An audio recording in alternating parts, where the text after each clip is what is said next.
نبی پاک نے غریبی کو عزت دی. حضرت عبد الرحمن ابن عوف کہتے ہیں میرا ایک دن دل کیا تھا کہ یہ دولتیں چلی جائیں میں غریب ہو جاؤں. حالانکہ امیروں کا کبھی غریب ہونے کو دل میرا کیا تھا کہ کس طرح. فرمانے لگے ایک غریب صحابی حضرت سعد انصاری نبی کریم کی بارگاہ میں ملنے کے لیے آئے. انہوں نے جب نبی پاک کے سامنے ہاتھ کیے نا ملانے کے لیے قربان جائیں, انہوں نے ہاتھ پیچھے کرنا چاہا پر میرے نبی نے ان کا ہاتھ تھام لیا.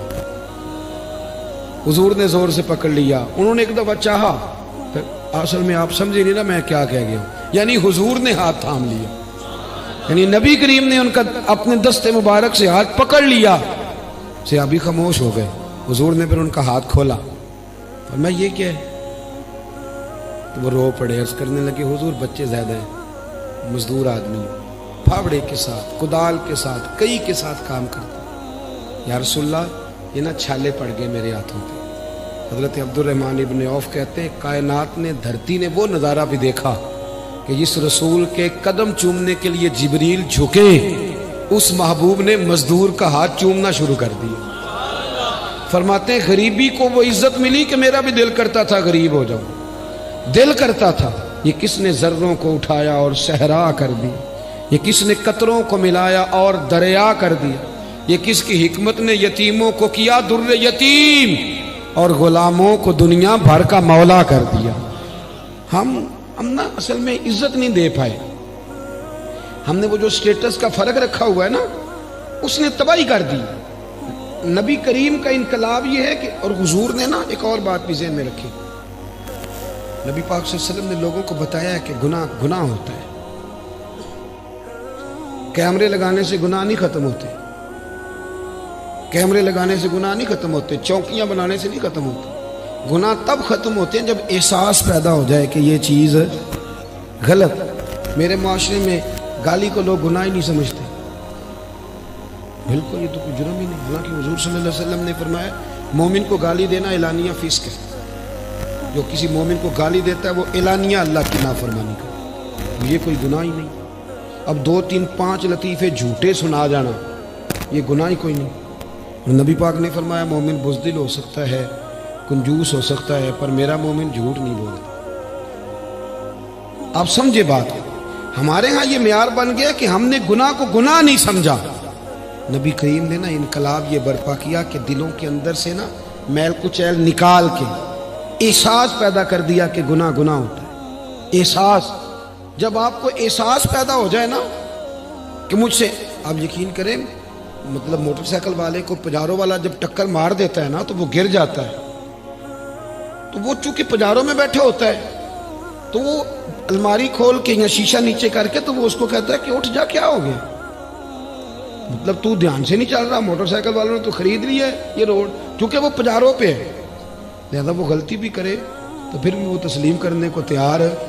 ایسے نہ ہو تو عقل بھی تو نہیں نہ ہو. جدے کر دانے او دے کملے بھی سیانے. نبی کریم صلی اللہ تعالی علیہ وسلم نے انقلاب برپا کیا کہ احساس پیدا کیا, غلطی کا احساس. بخاری میں حدیث ہے, حضرت ابو ہریرہ رضی اللہ تعالیٰ عنہ, حضرت انس بن مالک رضی اللہ تعالیٰ عنہ حدیث کے راوی ہیں. کہتے ہیں غامدیہ قبیلے کی ایک بی بی آئی حضور کی بارگاہ. یہ لوگ گناہ کرتے تھے, بدکاری کرتے تھے, بلکہ معاذ اللہ عرب میں یہ رواج تھا کہ اگر کسی کے ہاں بیٹا پیدا نہیں ہوتا تھا تو معاذ اللہ ثم معاذ اللہ وہ کسی اور مرد کے ہاں بھیج دیتے تھے. وہ تو اس کو عیب ہی نہیں جانتے تھے. آج بھی آپ یورپ میں کوئی اس کو عیب سمجھا جاتا ہے. ہمارے حکمران ہمیں مثالیں دیتے ہیں, ہم جی اس طرح کا بنا دیں گے. میں نے کہا رہنے دو, ہم نے اس طرح کا بن کے کیا کرنا ہے. اللہ کا فضل ہے میرے ملک میں آج بھی بہت ساری شرم و حیا ہے, بہت سارا کرم ہے اللہ کا. وہاں تو حد بندہ ہی کوئی نہیں. کس طرف آپ جا رہے ہیں. قبیلہ غامدیہ کی عورت آئی تو حضرت ابو ہریرہ کہتے ہیں وہ رو پڑی, اور اس طرح روئی کہ جیسے بڑی تکلیف میں. حضور نے فرمایا کیا ہوا؟ یا رسول اللہ بھول گئی تھی, غلطی کر بیٹھی, مجھ سے زنا ہو گیا. حضور صلی اللہ علیہ وسلم, اب دیکھیں ذرا, یہاں مجرم کو مار مار کے منواتے ہیں, وہ مانتا نہیں کیونکہ وہ پاک ہو کے دنیا سے جانا نہیں نہ چاہتا. حضور صلی اللہ علیہ وسلم نے نہیں منوایا, وہ خود کہہ رہی ہے. تو محبوب فرمانے لگے تو کیسے ثابت کرے گی کہ تو نے زنا کیا ہے, یعنی مجرم کو ثابت کرنا پڑے گا. تو عرض کرنے لگی حضور میرے پیٹ میں ناجائز بچے. حضور نے فرمایا واپس جا کہ بچہ پیدا ہو جائے تو پھر آنا، گویا غلطی تیری ہے، تیرے بچے کی تو نہیں ہے۔ 8-9 ماہ کے بعد دوبارہ آئی تو پھول سا بیٹا گود میں، آ کے کہنے لگی، کوئی 2 سپاہی نہیں حضور نے بھیجے کہ دھیان رکھنا بھاگ نہ جائے۔ حضور کی نورانیت کا کمال یہ ہے کہ احساس پیدا کر دیا کہ گناہ ہوتا ہے، غلطی ہوتی، احساس پیدا کیا۔ وہ آئی، یا رسول اللہ یہ بچہ ہے، نبی پاک صلی اللہ علیہ وسلم نے فرمایا اس کو لے جاؤ واپس اور دودھ پلاؤ، جب روٹی کھانے کے قابل ہو جائے پھر آنا۔ وہ گئی، 2 سال کے بعد آئی تو بچے کے ہاتھ میں روٹی کا ٹکڑا تھا اور رو پڑی۔ صاحب کنز الاموال نے لکھا رو پڑی اور عرض کرنے لگی، یا رسول اللہ مجھے پاک کر دیں، حضور مجھے ساری رات نیند نہیں آتی، میں رو کے وقت گزارتی ہوں کہ اس حال میں مر گئی تو میں اللہ کی بارگاہ میں کیا منہ لے کے جاؤں، حضور مہربانی فرمائیں۔ یار یہاں لوگوں کو شعور ہی نہیں ہے، بڑے بڑے جرم لوگ اپنی چادر کے نیچے چھپائے پھرتے ہیں، پر احساس نہیں کہ ہم کسی طریقے سے اللہ رسول سے معافی لے لیں۔ یہ وہ انقلاب ہے جو میلاد والے رسول نے برپا کر دیا۔ اللہ اکبر۔ حضور نے ایک بچہ لے کے ایک صحابی کو دیا، فرمایا اس کی پرورش کرنا، اور پھر حضور نے لوگوں سے کہا کہ اسے پتھر مارو، اور مار مار کے سنسار کر دو۔ حضرت انس بن مالک کہتے ہیں اسے پتھر لگ رہے تھے اور نبی پاک بے چینی کے ساتھ اندر ٹہل گئے۔ جب اس کا انتقال ہو گیا تو نبی کریم علیہ السلام کو آ کے بتایا گیا حضور انتقال کر گئی۔ آپ فرماتے ہیں کہ کمال اس کے آگے ہوئی جب نبی کریم نے فرمایا جاؤ اسے غسل دو، کفن پہناؤ، جنازہ تیار ہو جائے تو مجھے خبر کرنا۔ کہتے ہیں جنازہ تیار ہوا تو محبوب فرمانے لگے صفے بناؤ بھائی میں خود جنازہ پڑھاؤں گا۔ بعد مرن دے مکھڑا میرا ہو جاوے جے تازہ، پھر سمجھ لینا محبوب میرے نے آن پڑھے ہے جنازہ۔ فرمایا صفے بناؤ میں جنازہ پڑھاتا۔ حضور نے جنازہ پڑھایا تو حضرت انس بن مالک رضی اللہ تعالیٰ عنہ فرماتے ہیں جتنی دیر میں اونٹ ذبح کر کے کھال اتار کے گوشت بنا کے تقسیم کیا جاتا ہے اتنی دیر نبی پاک اس کے لیے دعائیں مانگتے رہے۔ ایک صحابی کی زبان سے نکلا یا رسول اللہ اس کے لیے جس نے ناجائز بچہ جنا ہے؟ حضور فرمانے لگے خاموش ہو جا، تو نے اس کا گناہ دیکھا ہے، اس کی توبہ نہیں دیکھی، اس کا احساس نہیں دیکھا، اس کے آنسو نہیں دیکھے؟ فرمایا اس نے تو ایسی شاندار توبہ کی ہے کہ اگر میں اپنی ساری امت میں بانٹ دوں تو اللہ سب کی بخشش فرما دے گا۔ جب تک کریم صلی اللہ علیہ وسلم نے نا غریبی کو عزت دے دی، وقار دی۔ دوسرا نبی کریم صلی اللہ علیہ وسلم نے لوگوں کے دلوں میں احساس گناہ پیدا کیا، وہ سمجھ گئے یہ غلطی ہے اور ہمیں توبہ کرنا، سمجھ گئے غلطی ہے۔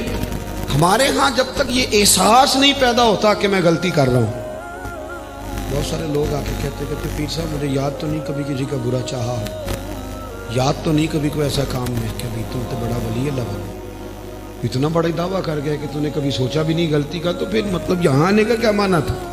ہمارے بہت سارے دعوے، میرے سمیت آپ کسی کو چھیڑیں وہ کہے گا ایک دنیا میں بندہ ٹھیک ہے جو میں خود ہوں، اس کے علاوہ کوئی ٹھیک ہے؟ بلکہ بہت سارے لوگ تو کہتے ہیں جی میں چھوٹا تھا تو ابا جی کام نہیں کرتے تھے، بڑا ہوا تو بھائی نہیں کرتے، اور زیادہ بڑا ہوا تو بچے نہیں کرتے، یعنی ثابت کرنا چاہ رہے ہیں کہ ابے کو بھی روٹی میں نہیں کھلائی، میں نہیں پالا، یعنی اپنے حق میں دلائل ہر وقت اپنے حق میں دلائل دینا یہ بھی کوئی بات ہے بھائی؟ اپنے اندر اپنی غلطیوں کا احساس پیدا کر۔ تیسری بات، میرے نبی کریم صلی اللہ علیہ وسلم نے نا رشتوں کے اندر رشتوں کا احساس پیدا کیا۔ رشتے پہلے بھی تھے پر ان کا احساس، میلاد سے پہلے بھی رشتے تھے پر رشتوں کا احساس موجود۔ حضرت طارق بن عبداللہ رضی اللہ تعالیٰ عنہ فرماتے ہیں کہ میں حضور صلی اللہ علیہ وسلم کے اعلان نبوت سے پہلے ایک دفعہ مکے آیا تھا تو میں نے ایک شخص کو دیکھا ایک بوڑھی عورت کے گلے میں رسی ڈال کے کھینچ کے لے جا رہا ہے۔ میں نے اس سے پوچھا کہ کیوں اس بوڑھی کو تکلیف دے رہے ہو؟ تو کہنے لگا تو ہٹ جا، تو کون ہوتا ہے؟ میں نے کہا یہ کون ہے بوڑھی؟ کہنے لگا میری ماں ہے، گلے میں رسی ڈال کے کھینچ رہی، کہہ رہا بوڑھی ہو گئی ہے کسی کام کی نہیں رہی، منڈی میں بیچنے جا رہا ہوں۔ میں آج جب یہ ہم بات بیان کرتے ہیں تو ہمیں حیرت ہوتی ہے کہ نہیں؟